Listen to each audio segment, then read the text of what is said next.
Aksi nyata modul 1.4 disiplin positif. Perkenalkan, saya Niputu Juri Sartini, SPD SD. Saya CGP Angkatan 9 asal Bali. Saya bertugas di Sekolah Dasar Negeri 1 Brembeng, Slemadeg, Tabanan, Bali. Saya akan memaparkan dan mempraktekkan penerapan disiplin positif di sekolah bersama rekan guru dan kepala sekolah. Latar belakang. 1. Pentingnya mempunyai kesepakatan sekolah. 2. Fungsi kesepakatan sekolah. 3. Menumbuhkan motivasi internal tentang budaya positif. Budaya positif perwujudan dari nilai-nilai atau keyakinan universal yang diterapkan di sekolah. Budaya positif yang diterapkan di sekolah adalah salah satu perwujudan dari visi guru yang mengandung nilai-nilai kebajikan sesuai dengan tujuan pendidikan nasional yang dijabarkan dalam profil pelajar Pancasila. Nilai-nilai universal, keadilan, keselamatan, tanggung jawab, kejujuran, rasa syukur, berprinsip, integritas, kasih sayang, rajin, berkomitmen, percaya diri, kesadaran, dan keamanan. 5. Posisi kontrol. Posisi kontrol yang pertama yaitu posisi kontrol penghukum. Posisi kontrol yang kedua, pembuat rasa bersalah. Posisi kontrol yang ketiga yaitu posisi kontrol teman. Posisi kontrol yang keempat yaitu posisi kontrol pemantau. Dan yang terakhir, posisi kontrol manajer. Motivasi perilaku manusia. 1. Untuk menghindari ketidaknyamanan atau hukuman. 2. Untuk mendapatkan imbalan atau penghargaan dari orang lain. 3. Untuk menjadi orang yang mereka inginkan dan menghargai diri sendiri dengan nilai-nilai yang mereka percaya. Segitiga restitusi. Restitusi merupakan sebuah cara menanamkan disiplin positif pada murid. Restitusi adalah proses menciptakan kondisi bagi murid untuk memperbaiki kesalahan mereka sehingga mereka bisa kembali pada kelompok mereka dengan karakter yang lebih kuat. Bagian pertama dari segitiga restitusi adalah 1. Menstabilkan identitas. Kata-kata yang bisa kita gunakan yaitu 1. Berbuat salah itu tidak apa-apa. 2. Tidak ada manusia yang sempurna. 3. Saya juga pernah melakukan kesalahan seperti itu. 4. Kita bisa menyelesaikan ini. 5. Bapak Ibu guru tidak tertarik mencari siapa yang salah, tetapi Bapak Ibu guru ingin mencari solusi dari permasalahan ini. 6. Kamu berhak merasa begitu. Bagian kedua dari segitiga restitusi adalah validasi tindakan yang salah. Dalam hal ini kita bisa menggunakan kalimat, padahal kamu bisa melakukan yang lebih baik dari ini loh. Kamu pasti punya alasan mengapa kamu melakukan hal ini. Kamu pasti bangga pada dirimu sendiri karena kamu bisa melindungi apa yang menjadi penting bagi dirimu. Kamu boleh mempertahankan sikap itu, tapi kamu harus menambah dengan sikap yang baru. Bagian ketiga dari segitiga restitusi adalah menanyakan keyakinan. Kalimat yang bisa kita gunakan untuk menanyakan keyakinan ini antara lain 1. Apa yang kita percaya sebagai keyakinan kelas atau keluarga? 2. Apa nilai-nilai umum yang kita telah sepakati? 3. Apa bayangan kelas yang kamu inginkan? 4. Kamu mau jadi orang seperti apa? 5. Kehidupan yang bagaimana yang kamu inginkan kelak? Pembahasan yang terakhir adalah keyakinan kelas. Keyakinan kelas merupakan metode untuk menimbulkan kembali disiplin positif yang didasari oleh motivasi dari dalam diri. Pada kesempatan kali ini, saya akan membahas tentang praktek pembuatan keyakinan kelas. Saya akan melaksanakannya bersama kepala sekolah, rekan guru, dan staf TU. Susunan acara yaitu 1. Pembukaan, 2. Pemaparan tentang materi, 3. Tanya jawab tentang materi, 4. Praktek pembuatan keyakinan sekolah, 5. Umpan balik, 6. Refleksi, dan diakhiri dengan penutup.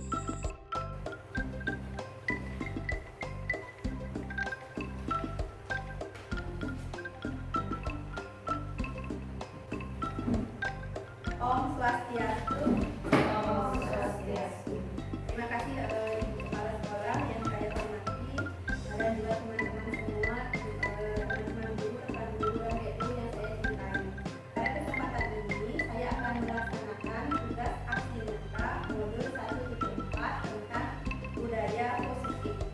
Nah, di sini susunan acara yang sudah susun yaitu yang pertama pembukaan, yang kedua pemaparan materi, yang ketiga tanya jawab tentang materi disiplin positif, yang keempat praktek membuat keyakinan kelas, yang kelima pemberian umpan balik, yang keenam refleksi, dan diakhiri dengan kesimpulan serta penutup. Nah, yang melanjutkan ke acara kedua yaitu pemaparan materi. Nah, di sini sebelum kita menuju ke budaya positif, kita akan mempelajari tentang apa itu filosofi pemikiran Ki Hajar Dewantara. Nah, menurut Ki Hajar Dewantara, tujuan pendidikan adalah untuk menuntun segala kodrat yang ada pada diri anak agar mereka mencapai kebahagiaan dan keselamatan setinggi-tingginya, baik sebagai manusia maupun sebagai anggota masyarakat. Ki Hajar Dewantara menjelaskan bahwa pendidikan hendaknya sesuai dengan kodrat alam dan kodrat zaman anak. Nah, di sini maksudnya kita sebagai guru, selain itu dulu kita itu mendidik anak, kalau sekarang namanya menuntun. Nah, apa bedanya mendidik dengan menuntun? Ini perbedaannya adalah dari cara kita memberikan pembelajaran kepada anak. Nah, kalau dulu kita mendidik itu lebih banyak dengan teacher center, lebih terfokus kepada gurunya. Kalau sekarang di pembelajaran Ki Hajar Dewantara ini kita harus berfokus pada anak-anak dan anak. Nah, ini dinamakan dengan menuntun. Nah, apa yang kita tuntun? Nah, dari siswa itu, masing-masing siswa itu sudah memiliki bakat, minat, itu sudah ada dalam diri mereka. Kita cukup menebalkan yang baik yang dimiliki oleh anak-anak. Nah, contohnya ini seperti kita sebagai petani, ibaratkan sebagai petani. Nah, apa itu petani? Yang dimaksud di sini kita menanam padi di lahan. Padi yang kita tanamkan itu adalah bibit dari ilmu pengetahuan. Anak-anaklah lahannya. Nah, dari lahan ini ada yang termasuk lahannya subur, ada yang lahannya kurang subur. Nah, disinilah kita memberikan tuntunan. Kalau yang subur itu kita beri tuntunan bagaimana dia tidak terganggu, dia tidak terprovokasi, tidak termotivasi dengan hal-hal yang jelek yang bisa mengganggu tumbuhnya padi ini. Nah, bagi yang kurang subur kita tambahkan dengan pemberian pupuk, pengairan, sama dengan kita mengajar. Diberikan pembelajaran yang lebih sesuai dengan minat dan bakat siswa. Itu maksudnya dari pemikiran Ki Hajar Dewantara.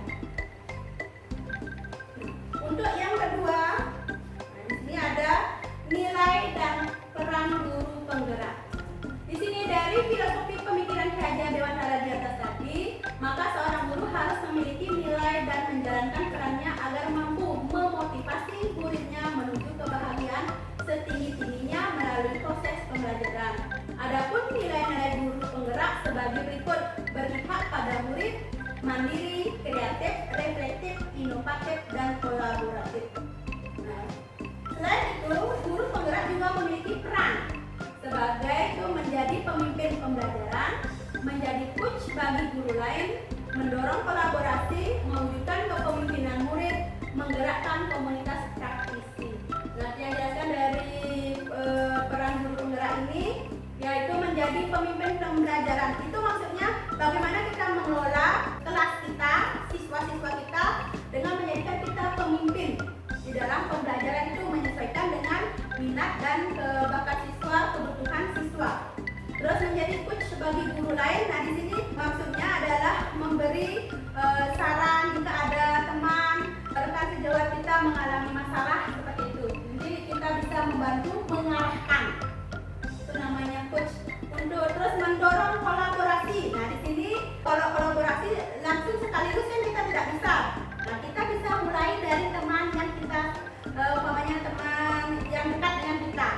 berdoa dulu, diskusi kecil, memberikan pengertian apa yang kita inginkan atau mereka kita inginkan bersama, memiliki visi yang sama, digabung, baru kita mempengaruhi atau membawa pengaruh itu ke teman yang lainnya yang memiliki paham atau sepaham dengan kita. Itu maksudnya.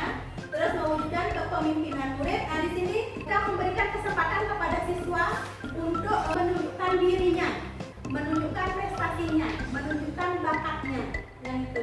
Terus kalau menggerakkan komunitas praktisi, nah intinya di dalam sekolah kita, nah, kita membuat dulu perkumpulan kecil. Nah, itu nanti namanya komunitas praktisi. Komunitas praktisi itu adalah kumpulan orang-orang yang memiliki keinginan yang sama, visi yang sama, tujuan yang sama. Nah, itu digerakkan untuk mencapai tujuan tersebut bersama-sama. Itu maksudnya. Dilanjutkan dengan visi guru penggerak. Nah, di sini setelah memiliki nilai dan peran dari guru penggerak di atas, maka kita lakukan suatu perubahan. Dalam mewujudkan perubahan diperlukan visi dan langkah-langkah yang tepat dalam pelaksanaannya. Visi akan terwujud jika terdapat kerjasama dengan semua pihak warga sekolah. Oleh karena itu diperlukan langkah-langkah nyata dengan menggunakan metode inquiry apresiatif atau IA dengan tahapan bagian. Nah, tahapan bagian di sini adalah buat pertanyaan, ambil pelajaran, gali mimpi, jabatan rencana, atur eksekusi. Dalam membuat visi ini kita mulai dari inquiry apresiatif. Nah, maksudnya di sini inquiry apresiatif itu kita melihat nilai lebih dari sekolah kita. Kita bisa melihat nilai lebih dari diri kita. Kita melihat dari yang positif. Nah, apa yang kita miliki yang positif itu, itulah aset kita, itulah yang kita kembangkan. Jangan melihat dari segi negatif. Nah, contohnya di lingkungan sekolah kita apa yang kita banyak punya? Contoh saja sampah. Dari sampah itu bagaimana kita membuatnya menjadi lebih baik, lebih bermakna, bisa dijadikan pembelajaran. Contoh, kalau sampah yang dibagi menjadi dua, yang ada yang organik dan anorganik. Nah, dari yang organik itu kita pakai di tanaman seperti di kebun kasiman kan ada, ditambahkan di sana sebagai pupuk. Yang anorganik bisa kita buat untuk membuat keterampilan seperti itu. Itu yang kita munculkan dari yang nilai lebih, aset yang kita miliki dari segi yang positif. Kalau kita tetap melihat seperti dulu, melihat yang negatif, kita tidak akan pernah bisa maju. Nah, itu maksudnya dari inquiry apresiatif ini. Nah, terus lanjutkan dengan budaya positif. Dari tahapan bagian tadi akan muncul kebiasaan positif yang dikenal dengan budaya positif. Budaya positif ini akan menimbulkan rasa aman dan nyaman pada murid dalam proses pembelajaran. Budaya positif juga mendorong murid untuk mampu berpikir, bertindak, dan menciptakan dengan merdeka, mandiri, dan bertanggung jawab. Kita sebagai guru memiliki kewajiban untuk menerapkan budaya positif di sekolah. Dengan menerapkan budaya positif, maka akan menghasilkan suatu ekosistem sekolah yang penuh dengan suasana positif. Hal positif tersebut akan memiliki dampak yang besar dan akan mudah menular jika dilakukan secara konsisten yang beragam. Maka untuk mewujudkan budaya positif di sekolah, kita harus mengetahui konsep-konsep inti budaya positif dalam penerapannya. Nah, konsep-konsep inti ini antara lain disiplin positif. Nah, menurut Ki Hajar Dewantara bahwa untuk mencapai kemerdekaan atau dalam konteks pendidikan kita saat ini, untuk menciptakan murid yang merdeka, syarat utamanya adalah harus ada disiplin yang kuat. Disiplin yang dimaksud adalah disiplin diri yang memiliki motivasi internal. Disiplin diri terkait nilai-nilai kebajikan universal yang saya dan murid yakini. Itu maksudnya. Terus motivasi perilaku manusia atau hukuman dan penghargaan. Manusia dalam berperilaku atau bertindak tentu memiliki motivasi maupun alasan tersendiri.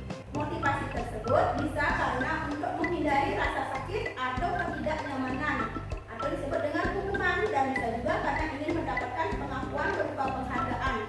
Motivasi ini merupakan motivasi eksternal. Kita sebagai guru harus bisa menemukan motivasi dari dalam diri murid atau motivasi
kelas.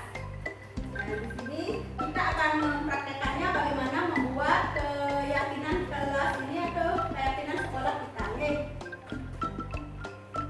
Nah, yang terakhir yaitu adalah segitiga restitusi. Nah, segitiga restitusi ini salah satu cara untuk menyelesaikan masalah yang dihadapi oleh anak. Itu ada 3, yaitu menstabilkan identitas anak, validasi tindakan yang salah, dan menanyakan keyakinan. Contoh dari segitiga restitusi ini yaitu contohnya ada anak yang mengambil makanan teman. Nah, bagaimana kita menyelesaikan masalah ini? Kalau kita menjawab, kamu nakal, kenapa kamu ambil? Nah, itu kan biasanya kita dari dulu. Nah, mari kita rubah dengan cara lakukan segitiga restitusi. Pertama, kita menstabilkan identitasnya. Itu ditanyakan dia, memberikan keyakinan, menanyakan, kamu punya enggak keyakinan kelas? Nanti ditanya, punya apa keyakinan kelasnya? Itu tidak boleh berbuat nakal, ibu, seperti itu. Nah, kalau dia melakukan berarti dia sudah sadar dengan keyakinan kelas yang dia miliki. Nah, validasi tindakannya. Apa yang kita lakukan untuk memvalidasi tindakan yang salah ini? Kita bisa memberikan dengan kata yang baik. Contoh, dulu ibu juga pernah jadi siswa, dulu juga ibu pernah jadi murid, juga pernah melakukan kesalahan. Alangkah baiknya kesalahan ini jangan diulang kembali. Nah, itu namanya memvalidasi tindakan yang salah. Nah, kalau menstabilkan identitas, itu contohnya menstabilkan identitas di sini adalah dia diberi semangat ya agar tidak mengulangi lagi. Contoh kalimatnya di sini ibu tidak mencari siapa yang salah, tapi mencari solusi dari kesalahan yang telah dilakukan. Kita lanjutkan ke bagian yang ketiga, yaitu tanya jawab tentang materi disiplin positif. Dari pemaparan saya tadi, adakah yang ingin ditanyakan tentang materi yang tadi, disiplin positifnya ini? Di sini ada tahapannya, posisi 5 posisi kontrol, terus ada motivasi, itu seperti hukuman dan penghargaan, ada posisi kontrol restitusi, ada keyakinan kelas. Ada yang ditanyakan? Ya, ada? Saya mau bertanya, yang motivasi perilaku manusia itu kan ada hukuman dan penghargaan. Nah, apa bedanya hukuman dan penghargaan itu bagi siswa? Oh, bagi siswa, ya. Pertanyaannya bagus sekali. Yaitu pertanyaan dulu untuk ada. Bedanya deh, hukuman dan penghargaan. Nah, kalau hukuman itu sebenarnya untuk di masa sekarang itu sebenarnya kurang efektif kita lakukan. Kenapa? Karena kalau kita memberikan hukuman itu hanya bersifat sementara. Contoh, hukuman umpama ada siswa kita yang terlambat masuk. Nah, itu terlambat masuk, kita tanya dia, kenapa kamu terlambat? Ya, Bu, tadi malam saya tidurnya terlalu larut karena main gadget. Kamu main gadget aja setiap hari? Sekarang tulis di sana, berdiri di bawah yang bendera. Nah, itu namanya hukuman. Jadi dia hanya merasa, oh kalau saya besok terlambat paling hanya dihukum berdiri di bawah yang bendera. Jadi itu kebiasaan yang tidak baik. Itu hanya dari diri sendiri, dari eksternal, dari luar jadinya. Nah, itu perlu diganti. Nah, kalau penghargaan, nah itu bedanya itu setiap anak-anak melakukan hal yang baik, diberikanlah dia penghargaan. Contoh, anak-anak siapa yang bisa mengerjakan soal ini dalam waktu 5 menit nanti mendapat hadiah pulpen yang unik dari ibu guru. Namanya penghargaan. Nah, itu hanya dari eksternal, dari luar, hanya bersifat sementara. Nah, disinilah perlu kita pemberian hukuman atau penghargaan ini dikurangi. Bagaimana kita menumbuhkan disiplin positif ini biar dari internal mempunyai kebiasaan dan bahkan bisa dibawa sampai di rumah. Itu bedanya. Mungkin ada pertanyaan yang lainnya? Ya, silakan Novi. Saya ingin menanyakan bagaimana kira-kira caranya membuat keyakinan kelas. Oh, pertanyaan yang bagus, tepuk tangan. Inilah yang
Nah, mungkin ada yang lainnya.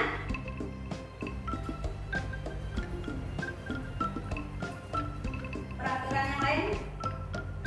Contoh, Ya, contoh peraturan yang lain. menggunakan seragam Menggunakan seragam di tanggal 17, setiap tanggal 17 setiap bulannya seragam Polri menggunakan seragam Polri setiap tanggal setiap tanggal 17 ya. bulan bersangkutan. Ya, setiap tanggal 17 setiap bulannya menggunakan seragam Polri. Ya, ada yang lainnya tentang kedisiplinan mungkin ditambahkan kebaruan. Menggunakan seragam adat, pakaian adat setiap hari Kamis. Ya, bisa setiap hari Kamis. Setiap hari Sabtu kita melaksanakan ekstrakurikuler. Ekstrakurikuler bisa. Wajib yaitu pramuka. Wajib pramuka. Ya, itu berarti ekstrakurikuler wajib pramuka. Nah, bagaimana kalau tentang membuka, karena kita sekarang tidak punya penjaga sekolah, itu pagi-pagi kan ada masalah biasanya untuk membuka pintu. Nah, bagaimana solusinya untuk itu? Membuat tiket. Membuat tiket. Ya, membuat tiket. Membuat tiket. Dari peraturan itu, saya ulangi ya. Yang pertama, jangan lupa memakai baju PGRI setiap tanggal 25. Yang kedua, jangan lupa memakai baju Polri setiap tanggal 17. Yang ketiga, memakai pakaian adat setiap hari Kamis. Terus, yang keempat, melaksanakan ekstrakurikuler wajib pramuka setiap hari Sabtu. Terus yang kelima, melaksanakan tiket setiap hari untuk guru nanti itu dari guru-guru. Nah, ini namanya peraturan. Ini bisa nanti didirikan dengan anak-anak. Nah, dari kalimat itu ada namanya nanti kalimat positif, ada kalimat negatif. Nah, dari kalimat yang itu, yang nomor 1, jangan lupa. Itu kata jangan lupa itu namanya kata yang berkonotasi itu ke negatif. Nah, ini bisa kita ganti seperti itu, bisa diganti dengan setiap tanggal 25 memakai pakaian PGRI. Itu dirubah dia, sama di dalam kelas juga jangan suka ribut. Nah, itu namanya kalimat negatif. Nah, bisa diganti dengan diam. Diam saat pembelajaran, boleh. Kurangi berisik, boleh. Nah, seperti itu. Oke, nah itu dirubah dari peraturannya itu dirubahlah menjadi keyakinan ke kelas dengan menggunakan kata yang positif. Mengapa kalimatnya itu harus kalimat positif? Karena kita akan merubah mindset anak-anak, menimbulkan itu motivasi dari dalam, dari eksternal anak-anak. Jadi kita mulai dari kalimatnya dulu yang positif. Mengurangi kata jangan, mengurangi kata tidak boleh, itu diganti dengan kata yang positif. Nah, setelah itu dilakukan, yang ketiga, nilai apa yang terkandung dalam keyakinan tadi, kalimat positif tadi. Nah, yang pertama, menggunakan pakaian PGRI setiap tanggal 25. Nah, itu nilai apa yang terkandung? Nah, di sini kan ada nilai-nilainya tadi. Nilai-nilai kebajikannya di sana. Menghargai orang lain. Nah, itu di sana ada disiplin. Ada di sana, Nah, coba dilihat dari kalimat tadi. Kalau setiap tanggal 25 kita menggunakan baju PGRI, itu berarti nilai yang terkandung. Nilai positifnya apa? Disiplin. Sama, di kelas juga begitu. Nilai-nilai apa yang terkandung bisa disiplin, bisa kesehatan, bisa saling menghormati, bisa tanggung jawab. Nah, itu nanti kita bisa memilah dari sana. Nah, dari nilai-nilai yang dikemukakan ini, nilai-nilai kebajikan yang terkandung setelah anak-anak mengerti nilainya, nah itu baru dia diberitahu nanti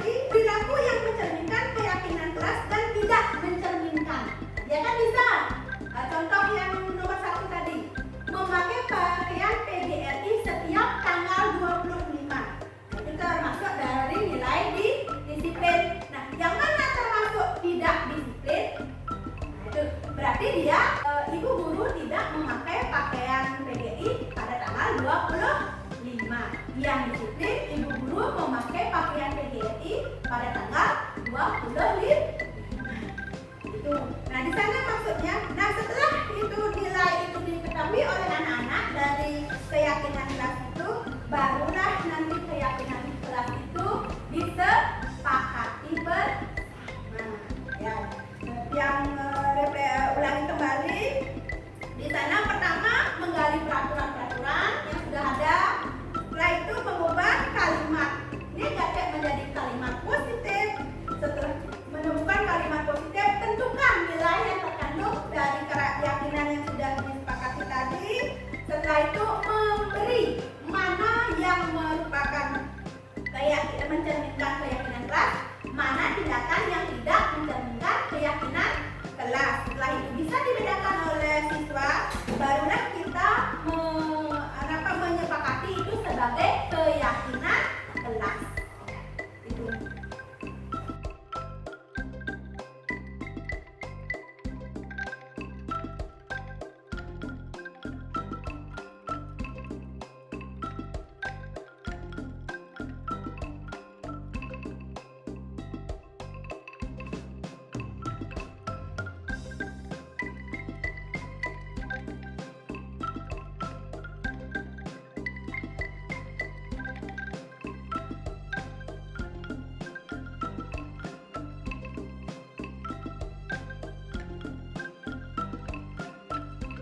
membuat keyakinan kelas. Karena di sini kita guru dan guru kepala juga, berarti kita praktek membuat keyakinan sekolah.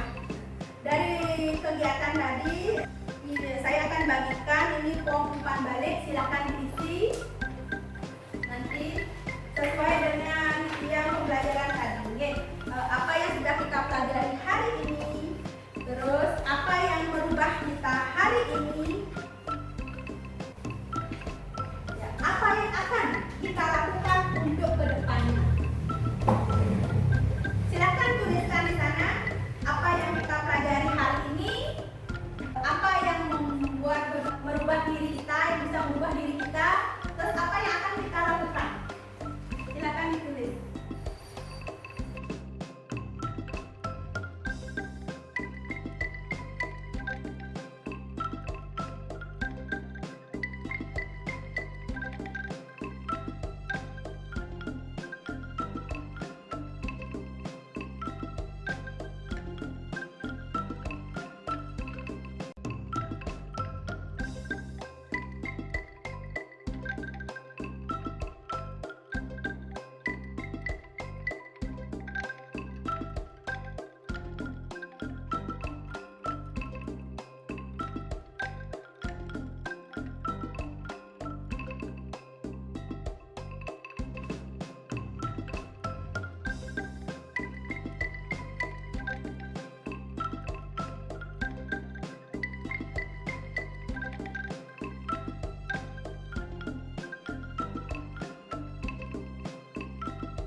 Bagaimana perasaan saat mendengarkan atau mempelajari tentang disiplin positif ini? Itu tuangkan di sana. Hal baru apa yang Anda dapatkan hari ini? Ide apa yang akan Anda lakukan atau kita lakukan untuk yang akan datang? Bisa diisi di formnya di sana.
membuat kesimpulan bahwa budaya positif itu perlu ditanamkan bagi seluruh siswa dan juga guru, kepala sekolah, serta staf TU.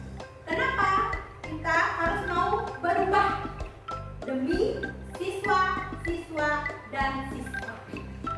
Nah, demikian pemaparan saya kali ini tentang budaya positif. Yang akhiri dengan para Santi. Om Santi, Santi, Santi. Om Santi. Pas saja. Wah, dengan